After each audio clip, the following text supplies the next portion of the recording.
ఏపీలో పోలింగ్ రోజు ఆ తర్వాత జరుగుతున్న హింసాకాండపై కేంద్ర ఎన్నికల సంఘం సీరియస్ అయింది. హింసాకాండను అరికట్టడంలో విఫలమైనందుకు ఏపీ సీఎస్ డీజీపీలపై మండిపడింది. ఇవాళ మధ్యాహ్నం 3:30 ఢిల్లీలోని కేంద్ర ఎన్నికల సంఘం కార్యాలయానికి వచ్చి వివరణ ఇవ్వాలంటూ ఆదేశించింది. ఎన్నికల్లో హింసకు తావు లేకుండా చూడాలని తాము పదే పదే హెచ్చరించినా తగిన జాగ్రత్తలు ఎందుకు తీసుకోలేదని ప్రశ్నించింది కేంద్ర ఎన్నికల సంఘం. ఏపీలో జరుగుతున్న హింసాకాండపై మీడియాలో వస్తున్న వార్తలను తీవ్రంగా పరిగణిస్తున్నట్టు తెలిపింది. ఎన్నికల అనంతరం హింసాకాండను అరికట్టడంలో ప్రభుత్వ యంత్రాంగం ఎందుకు విఫలమైంది? హింసాకాండ జరుగుతుందని ముందుగా ఎందుకు పసిగట్టలేకపోయారు?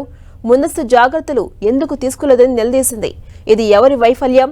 దాడులకు ఎవరు పాల్పడుతున్నారు? ఎవరిని లక్ష్యంగా చేసుకుని దాడులు జరుగుతున్నాయని ప్రశ్నించింది. అధికారులు ఎలాంటి నివారణ చర్యలు చేపట్టారన్న దానిపై నివేదిక సమర్పించాలని, వ్యక్తిగతంగా వివరణ ఇవ్వాలని కేంద్ర ఎన్నికల సంఘం ఆదేశించింది. కేంద్ర ఎన్నికల సంఘం నోటీసులతో ఏపీ సెక్రటేరియట్లో సీఎస్ జవహర్ రెడ్డితో DGP Harish Kumar Gupta, intelligence DC Kumar Vishwajit భేటీ అయ్యారు. పోలింగ్ ముగిసిన తర్వాత జరుగుతున్నటువంటి హింసాకాండపై వీరంతా చర్చించారు.